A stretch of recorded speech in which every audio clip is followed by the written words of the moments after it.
Good morning and welcome to Advocation's Training Thursdays webinar series. This October webinar is the do's and don'ts of employee terminations. For those of you who are new to the webinar or who are listening on the replay, my name is Hermie Abraham and I am the principal lawyer at Advocation Professional Corporation.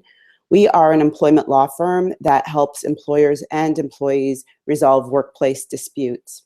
And one of the reasons why I created Training Thursdays is to provide workplace advisors and decision makers with the tools to minimize conflicts in the workplace so they can go back to work. So this webinar series touches on different topics that create issues or could create issues within the workplace.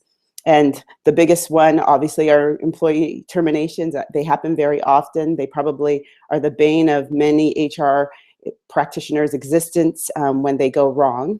So hopefully today we'll be able to dispel some of the issues that come through in employee terminations. As far as a few housekeeping issues, as you know, we use the Google Hangout platform. It is sometimes very, I guess, testy. There is a delay from time to time. If those of you who've attended the last couple of webinars, there's been a black screen. If somebody who's on the webinar can just kindly type into the chat box to let me know if you can actually see the first slide and you're not getting the black screen, that would be very, very helpful. I'm hoping that we've resolved those issues, that the webinar platform has resolved them. The other issue with the Google Hangout platform is that there is a bit of a delay from time to time. So what you will find is that even though thank you very much. I got a confirmation that you can see the slide. So although I will be going real time, if you were to pause the replay or even to engage, I guess, a little differently, whether it is me talking and the slides sort of not keeping up, there is a delay with the platform. Unfortunately, it's just the way the system is. I will look at a new one moving into the new year, but understand that exists there, but you should still hopefully get all of the content. We are live, so I would love to take questions, but it would be best to do it at the end of the webinar. So please put your questions in the chat box. I will make sure that I cover them at the webinar, and we will get started. So today's topic is one that is a very important one, and like I said, probably creates the most workplace issues, and that is employee terminations. And in terms of today, what I'd like to cover with the webinar, we're going to look at the different types of employee terminations. We're going to talk about notice of termination and what you should be doing to determine and figure out what kind of notice to provide employees. We'll talk about the preparation for the termination, some considerations that you should look at in that particular stage, the termination itself, and of course, some other considerations, things to keep in mind as you proceed with your employee termination.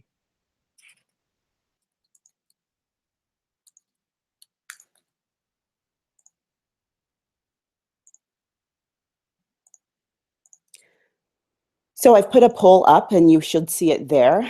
And the first thing I want to talk about is the types of termination. So it used to be that employers could employers didn't have to worry about terminations. In the days of my parents, and I'm sure many of your parents, people would have long careers within a workplace and they would retire with the golden watch. And unfortunately, or sadly, that does not exist anymore. Workplace reduction is a necessary part of the overall management of a workforce. There are many reasons why you will need to terminate employees. And so although termination of employees are difficult, they aren't necessarily a bad thing for the organization. There's lots of terminology that are used to be able to discuss an employee termination. You hear fired, laid off, terminated, wrongful dismissal, and we're going to clear up those terminologies today. But essentially, it's important to know that there's 4 main ways that the employment relationship comes to an end. The first is when the employee resigns. We all understand that. This webinar is not going to talk about that particular issue. There's something called mutual frustration of contract. So an example I give is if a bus driver becomes a quadriplegic, obviously they're not able to drive the bus any longer. This is not the fault of the employee, but it's also not the fault of the employer. And in those situations, the contract is seen as frustrated and it does come to an end. There's termination compensation that is due to the employee, but it's not as much as when the employer makes a unilateral decision. Same with a death of an employee. That would be a frustration of a contract, because the employee then would not be able to fulfill the contract that the employer has hired them to do. The main ways that we see terminations in the workplace when they're done by employers are either a just cause termination or a without cause termination. And those are the same things as fired or laid off. They're essentially with or without cause terminations, any unilateral action by the employer.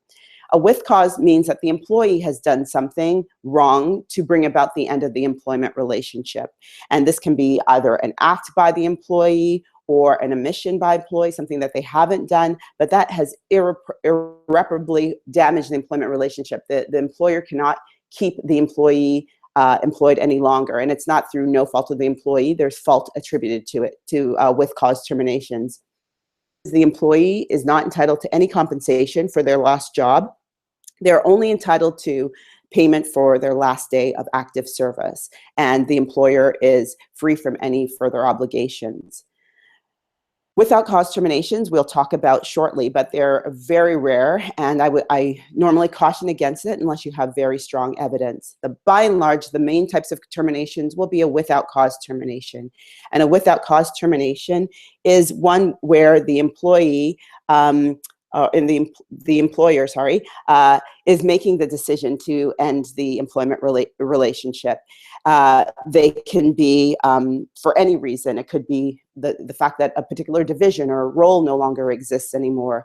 It could be that the employee really isn't that good at what they're doing and the employer wants to get rid of them and get somebody else in who's better. It could very well be that the employee is not liked by the team or by the manager. So long as it doesn't touch on a human rights issue, it's permissible. Employers can terminate without cause, without reason. Now, without cause can also be tricky. There are situations when a without cause termination is in fact not meant to be, I guess, an actual termination by the employer, but ends up being a termination by the employer. Two situations where we see this is a constructive dismissal.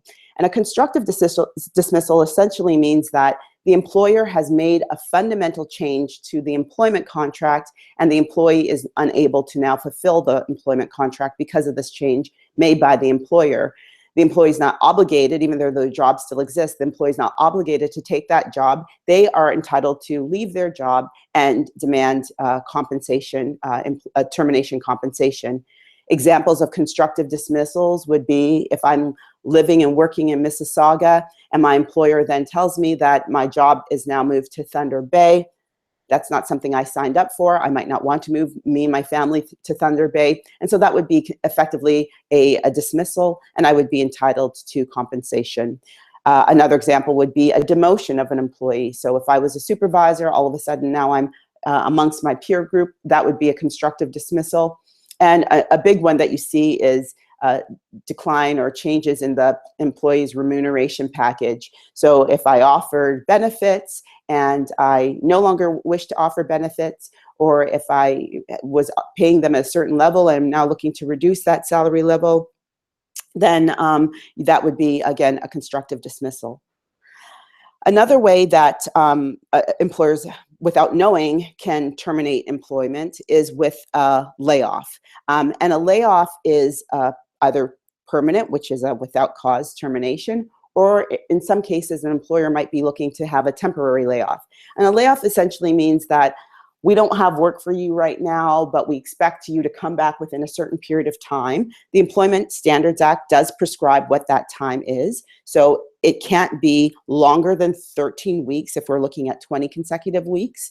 And if it goes longer than 13 weeks, it can't be more than 35 weeks in a 52-week period. So if I have a workplace, let's say we ended up having an unfortunate incident, there's a fire, the workplace is closed, there's no way to be able to sell or do the work that I'm doing, I have to lay off the employees, but I do intend to bring them back when the place is rebuilt. If that takes longer than 35 weeks, then I will have effectively dismissed an employee. And also, if I don't have language in my contract to say that there's a chance that you might be temporarily laid off in accordance with the Employment Standards Act, then the moment that I lay off an employee, I could be engaging in a constructive dismissal, because again, I'm depriving them their ability to earn their livelihood, which would be a breach of contract. And you also see constructive dismissals in suspensions of employees, unpaid suspensions. And it could be very well when the employee has done something wrong, you're doing a workplace investigation, you're looking to suspend the employee for that reason, and employees placed on an unpaid suspension. If you don't have that language in your contract and you suspend an employee without pay, you're engaging in a fundamental breach, which is essentially a without cause termination, and the employee then is entitled to demand termination compensation from you. And you will see from our poll that 100% of you online are going to either have a termination coming up or have terminated employees. And so again, it's very important to make sure that when you're doing the terminations, you know exactly what you're doing, and you're going to do them in a way that will minimize your legal risks. So let's talk a little bit about just cause, because there's oftentimes confusion about what exactly just cause is. As I already mentioned, just cause is when you can summarily dismiss an employee, which means that they're not entitled to any termination compensation, and the employee is only going to be paid up until their last active day of service. It also means that it's the employee who actually engaged in the misconduct or did something wrong to bring an end to the employment relationship. Now, just cause is an incredibly high standard. The Supreme Court of Canada calls it the capital punishment in the employment law area. And if you think of a capital punishment and what that means, it means that somebody is paying for a crime with their life. And so if that is the same as a just cause, if that standard is high, we're not going to be able to engage in capital punishment for something trivial like stealing, let's say in the criminal landscape. You're not going to be able to convict somebody to death for stealing something. It would have to be for something very serious and egregious. And that is no different in the employment phase. Some things that the courts have said, absolutely, employers, you can summarily dismiss your employees without any sort of progressive discipline or any need to be able to try to remedy the issue, is when the employee has done something that goes to the very root of the contract of employment. And those can be very serious issues like workplace theft. It could very well be something like an employee engaging in harassment or violence, or having a violent tendency and no longer can come into work. One of the big areas is a breach of trust. And of course, you have to be very careful with this area with dishonesty and breach of trust. But again, if it goes to the very root of the employment relationship, then that is something that you can terminate summarily an employee for. And another one, obviously, is a conflict of interest. If you find you're working with Coke and the employee is promoting Pepsi, that would be obviously seen as a conflict of interest, a breach of the employee's contract of employment with you to be loyal and serve your interests. And so in such cases, you would be entitled to terminate them on a just cause basis. There are situations where just cause may be possible, but you have to engage in progressive discipline long before you're terminating the employee for just cause. And I've listed some of them here. One of the big areas is in this progressive discipline area is either incompetence, where the employee is not doing their job particularly well, or insubordination. Those tend to be the big areas where employers want to terminate for just cause. But I always say, cool your guns, take the time to document, have a progressive discipline program put in place. The next webinar, we're going to talk about managing problem employees, so we'll talk a bit more about progressive discipline. But it's very important that you've shown that you've done everything to give the person an opportunity to change, to be able to change within the workplace and remedy the misconduct before terminating. And there's many court cases where employers have terminated too early and the employee gets termination compensation because they were not a just cause termination. I will say one thing with revelation of character, that does come in situations where an employer finds out, or even conducts us outside of work, the employer finds out about something about the employee that no longer syncs with the workplace. So for example, if I am working in a bank and I find out that somebody has been engaged in some kind of theft outside of work, may not be related to theft inside of work, but theft outside of work, that would go to the root of the contract, because in a bank, when people are working with money, you know, let's say it's a teller, you know that you need to trust that they're not going to steal from you. And so simply because they've done something outside of work that might be related to a character issue, that if they were in your workplace, you wouldn't want to keep them. In such situations, you can terminate on a just cause basis, even though they haven't committed the crime, if you will, within the workplace. Similar to, and I hate using this example, but if somebody has been convicted of child pornography and they're working in a daycare, obviously you'd want to terminate them for just cause. If they're working in a bank, that might not be something that you can do unless this person has a high enough level within the organization that it might bring disrepute within your organization, and then, or maybe even has a public facing, like if somebody it's in a branch, let's say using the bank example, public facing, and it would hurt the interests of the employer. In such situations, you would be able to use just cause. But again, it has to be truly to the root of the employment contract. And so if it's not related, so an employee who steals but works in a daycare, you might not be able to summarily dismiss them. You might still have to use progressive discipline.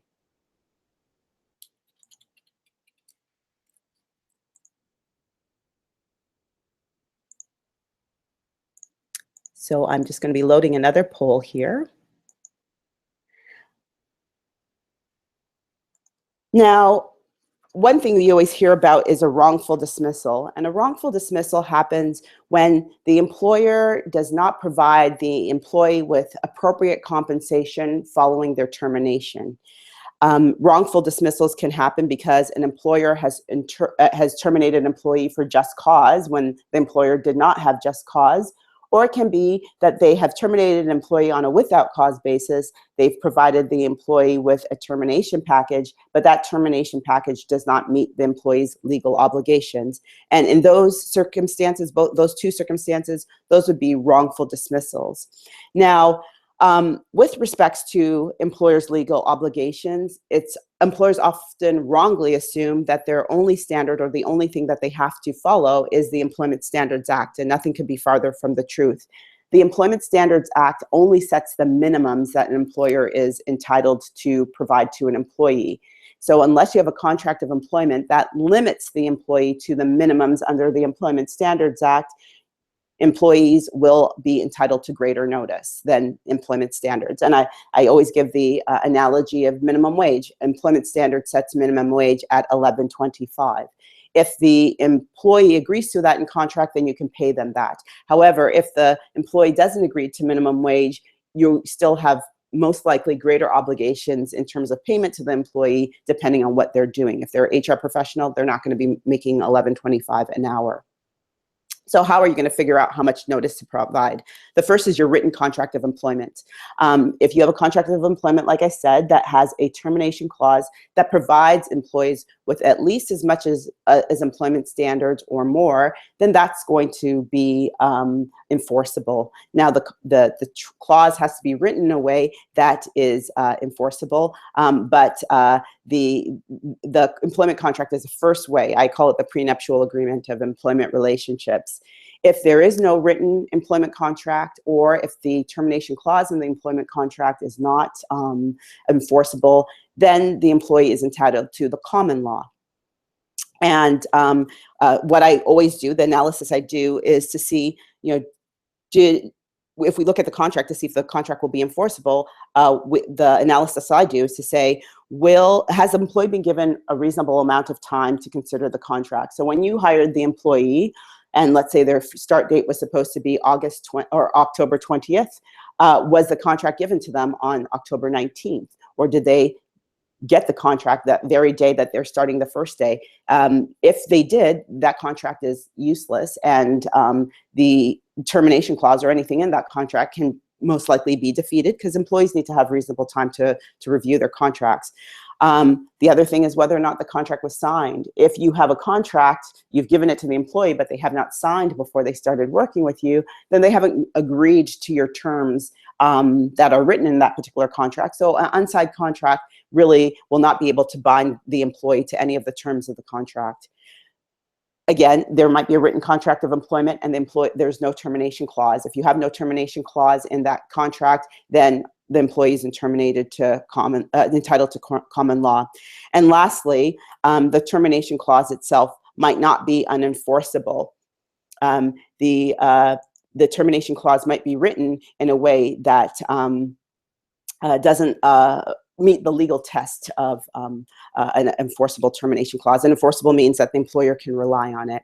So in the poll, I gave a question, a termination clause that says, the corporation may terminate your employment without cause at any time by providing you with notice or payment in lieu of notice and or severance pay in accordance with the Employment Standards Act of Ontario. And this clause actually came from a case called Sifton versus Stevens, where an employee had this very termination clause in his contract.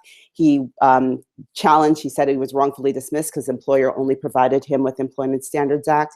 And the court actually said that this termination clause is not enforceable. So for those of you who voted yes, unfortunately, this termination clause is not enforceable.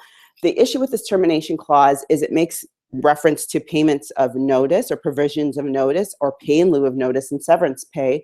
But the Employment Standards Act also requires employers to provide benefits continuation during the period of notice. So the fact that there wasn't a reference to the benefits in the termination clause, even though the employer provided benefits, was enough for the court to defeat this termination clause and in fact provide the employee with reasonable notice of termination. And I don't remember how much the employee got, but I can tell you that the employment standards level is far lower than what an employee would be entitled under common law. So employment standards has two components. It has its statutory notice, which employers have to, and this is the minimum that the employers have to do. So the employers are required to provide the employee with salary and benefits equal to 1 week for each year. Sorry, I'm just starting a poll, so I'm getting a bit confused. Sorry, I'll post it there. So employers have to provide statutory notice of 1 week per completed year of service to a maximum of 8 weeks. So that's the statutory notice component. It's worth mentioning that with a statutory notice, the employee can have that notice by a lump sum payment. It can be working notice where the employee continues to work within your workplace. And it also can be provided by salary continuation where the employee is not physically there, but they continue to receive their salary for that 8 week period of time. So 8 weeks is a maximum statutory notice. If the employee has worked more than 5 years with the organization and your payroll is more than 2.5 million in Ontario, and that would be all work sites, then you're also required to provide statutory severance to an employee.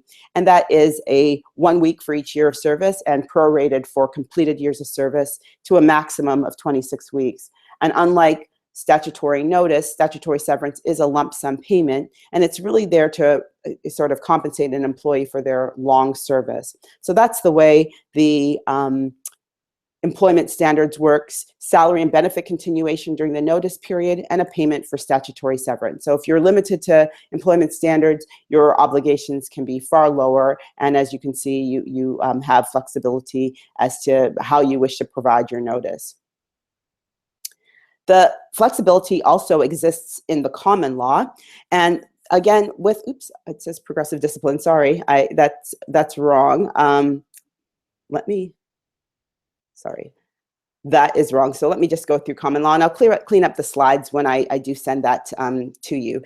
So with common law, it addresses a terminated employee's period of unemployment.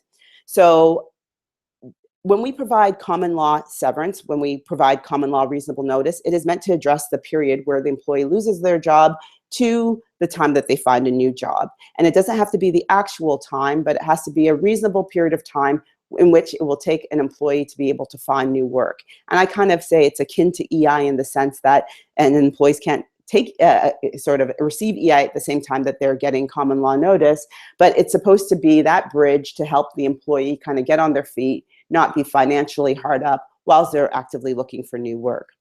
So with common law, we obviously don't know how long, when an employee is terminated, we don't know how long it's going to take an employee to find new work. So the court has provided us with factors as to how long it should take an employee to find new work. The first we look at is the person's age. Somebody who's later in their career is going to not be as flexible to make sideways moves, maybe backwards moves, to be able to find new employment. They have less career in front of them, and as a result, a more burning desire to find something similar or greater than what they already had. The years of service are also important and is a factor. And again, it's not a reward for the person. Employees often think it's a reward for the time that they've served the employer. No, that's not what years of service is meant to address. It's meant to recognize that somebody who's been in a workplace for 2 years is going to be far better at a job search than somebody who's been in a workplace for 20 years. The 20-year employee is going to be far more rusty. They probably don't have a resume. Most of their contacts might be within the workplace, and so they're not going to be as quick and nimble as somebody who might be recently employed. Character of employment is an important factor, but only one of the factors. So for example, if I'm working at Tim Hortons as a customer service representative and I'm 45 years old and I've worked there for 10 years, my notice is going to be far less than somebody who's a CEO or manager or HR manager who is 45 years old and has been working there for 10 years, because that customer service job is far easier to find in the workplace, whereas the HR, marketing, or CEO job isn't. And again, I don't want people to think of it as a hierarchy necessarily. It really is, how unique is that job and how likely am I to be able to find it in the job market? You can have a low-paying job that is very difficult to find within the job market, and hence requires a longer notice period for the employee. Like considerations such as illness or disability. If an employee can't mount a successful job search because they might be ill or they're dealing with a disability, they're going to need a little bit more time. Now, there is a fallacy about this whole 1 month per year of service in the common law. And this was debunked in a case of the Supreme Court, where they basically said that there is no 1 month for each year of service. In fact, the court was very clear to stress that every factor is important, and it's a contextual analysis. So you can have an employee, and you're seeing it a lot more, that's only worked for 5 years. They could be, let's say, a HR person or a marketing manager, and with looking at the factors, their age, their years of service, the availability of certain jobs in the job market or that type of job in the job market, rather than a month for each year of service, they might be entitled to a minimum of 7 months, or the courts might be awarding them 10 months. So it really depends on all of the factors and not necessarily just one. And the 1 month for each year of salary is definitely a myth. It sometimes works out that way, but oftentimes it doesn't.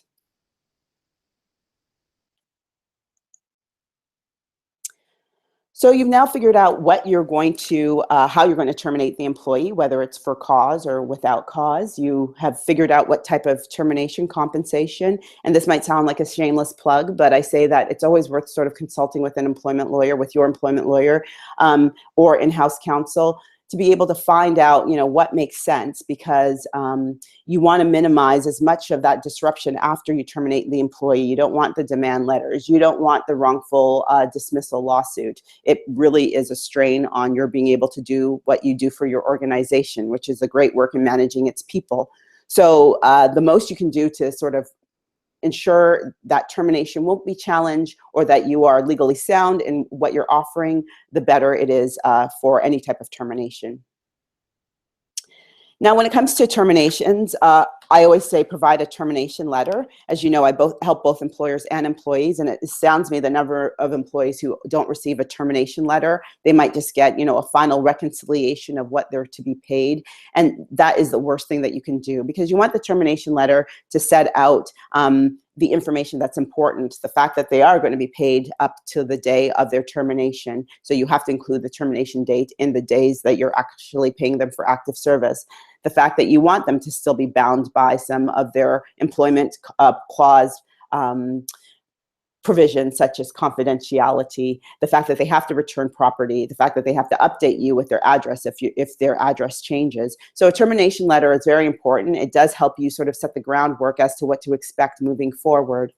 I always say that it's best to provide somebody with something more in exchange for a release and indemnity. Something more is, you can't get a release signed by an employee for only their minimums under the Employment Standards Act. You have to give them a greater right or benefit to be able to get that release. But the release is very helpful to you, because what it does is it limits your liability. It limits the employee coming back and trying to bring a wrongful dismissal lawsuit or a human rights complaint, or going after you for something like a WSIB illness that they might discover later on. So I say the release is a good way for employers to ensure that once the termination happens, once the employee signs the release, you can really close the book on that particular issue.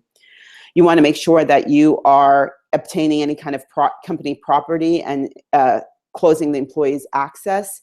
And the last thing that employers sometimes don't realize is that you really should have a succession plan in place. So if you're not reducing a department where the position is no longer needed, but you plan to rehire someone and there might not be somebody there, somebody who's able to do the work immediately, you should make provisions. And it's crazy to me the number of employers who terminate, but then later on are looking for the employee to pitch in and do contract work or answer some questions because they're not sure exactly what happens. And I'll tell you that the employees are not going to be playing nice at that particular time, and you don't want anything that's going to continue to damage your workplace or be able to keep you back in being able to do your work.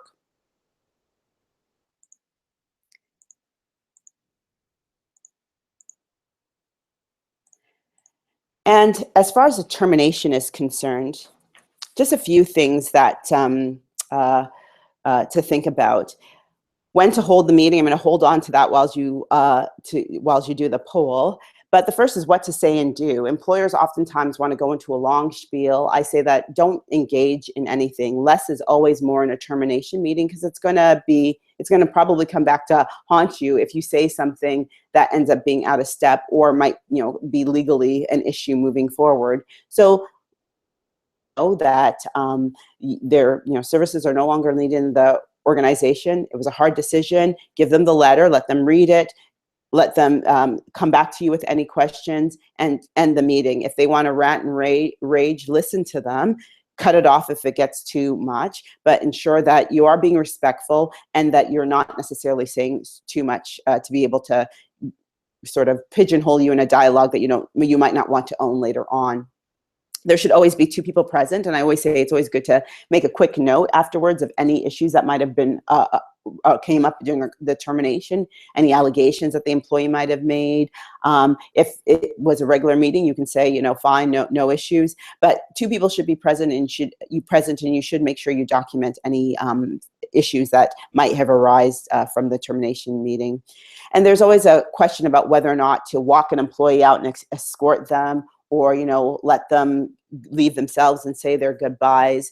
Personally, and this is me as a HR and a lawyer, I think that you want to obviously treat somebody with dignity, but you don't want it necessarily to be a situation where they're going around and saying all their goodbyes. It's very disruptive to the workplace. I don't like the whole idea of escorting a person unless they've done something wrong that's just cause, or there's a reason you feel that they're going to be disruptive or problematic within the workforce. I always say do the terminations either first thing in the morning or the last thing in the day, so there isn't the need for them to walk around and speak to their coworkers. And I would say that most employees have a lot of shame and embarrassment with those terminations anyway, so they might be looking to just leave. If they do want to come back or say their goodbyes, that can be a one-off decision that you make based on the people's relationships. I say that you should always have a post-termination meeting, or at least something to speak to the other employees who are there. When workplace reductions happen, people always think, am I next? Is there a problem? So you don't have to go into details about why you terminated, but you can at least let people know, be transparent, let them know that their jobs aren't in jeopardy, that you have a very strong team and you're looking forward to moving forward with them, and making sure that the company meets its goals.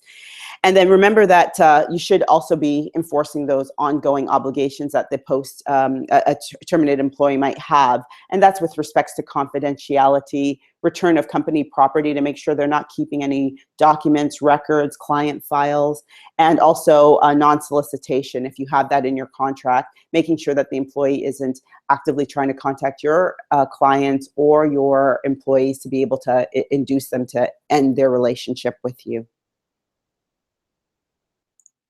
Now, I asked what the best day to terminate an employee is, and very few people said Tuesday, Wednesday, and Thursday. The best practices is to basically terminate somebody in the middle part of the week. Monday was the most popular. There's no right or wrong answer. I will say Friday is the worst day, and I'm happy that nobody picked that, because employees then don't have time to be able to contact EI, get their job search ready, and they'll just stew about the termination over the weekend. If you give the termination on a Tuesday, Wednesday, or Thursday, they at least have some time to kind of think about it. And Monday terminations are fine, but they're at the beginning of the week. And when an employee is sort of coming into the week and expecting to be able to participate for the week, it's kind of hard when first thing in the morning or last thing in the day, they're told that, they're losing their job. So it's a personal preference. There's no right answer, but I'd say that definitely don't do Friday if you can help it. And just lastly, I know I've gone over, I'll be really quick, a few other considerations. Remember that you have to pay the terminated employee up to their period of active service. So if you're terminating in the morning and it's Thursday, October 20th, you have to pay the employee for the full day. This particular day, Thursday, October 20th, cannot be the start of their notice period. Mitigation. If you're offering or providing an employee with common law, they have a legal obligation to be actively looking for new work. That's what we mean by mitigation. And so you can insist on it, and you can actually monitor and have them report to you. There's nothing wrong with it. Oftentimes employees feel that by getting a severance package, it's something that they're entitled to, and they don't have any legal obligations, but their legal obligation is to be searching and actively looking for new work. That's why an employee who might be towards the retirement age, who is being terminated, if they're looking for common law, they have a legal obligation to be actively looking for work. A retirement is no different than a resignation, and nobody's entitled to any termination pay at retirement. So remember that with your retired employees, if they are looking to leave and you want them to leave, you might look at a mutual separation where there is a payment for them to leave. But in all other circumstances, if they're looking for a severance package, they have to have a ongoing obligation to be able to find new work. If they don't wish to find new work, whether it's a retiree or a regular employee, you're entitled to a reduction in the type of notice that you pay to them. Reference letters are always a good, and I will caution the word reference, but they're always a good way of being able to show the employee that you care and you want to help them in their job search. I don't say that you give a glowing reference letter about how wonderful the person was, but I say that you do give a letter that does more than just confirms the employee's job, their years of service, and how much they made or something like that.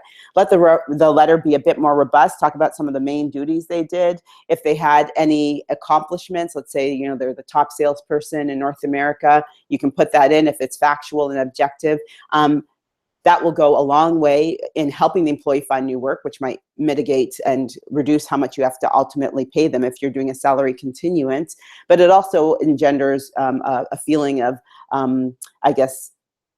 thoughtfulness on the side of the employee, because they feel that you actually care. And remember that this person is going out in the workforce and they're still part of you. They're an ambassador or at least an alumnus of your company. And so you want to make sure that you're parting in a way that is not necessarily detrimental to them. The last thing I want to mention is the Canada Labour Code's unjust dismissal provision. Now, that provision, a court ruling came out in July, for those of you who read my most recent blog post, that says that if you are a federally regulated employer, this does not apply to provincially regulated employers, but if you're federally regulated, then you have to have reasons to terminate an employee. And those reasons must be, uh,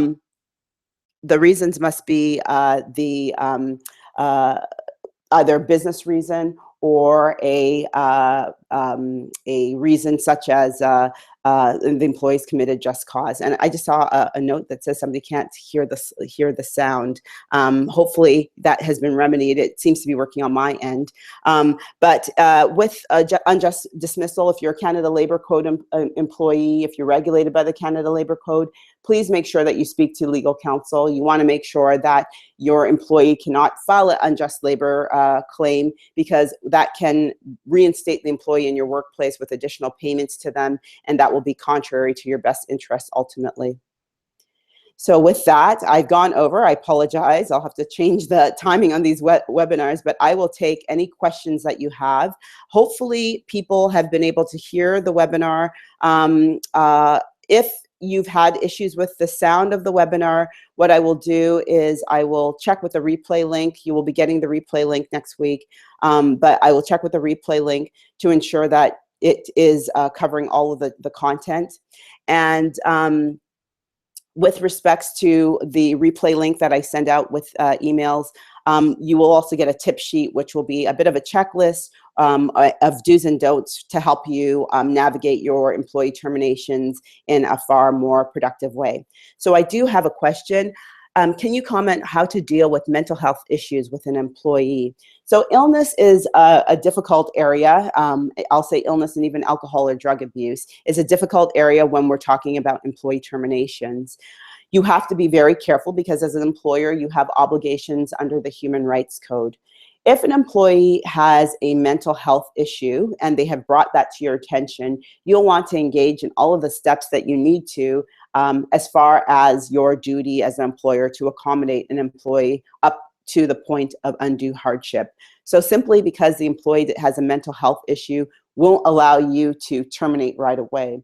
Now, you need to understand some of the issues that might come about with the mental health issue. So if it's depression, you know, might be less of an issue if you're working, let's say, in a safety sensitive position, because they're even in a safety sensitive position where they're caring for someone, or they are responsible for the well-being of other people. The depression might be more internal with the employee rather than something that will manifest with the people that they're charged to serve.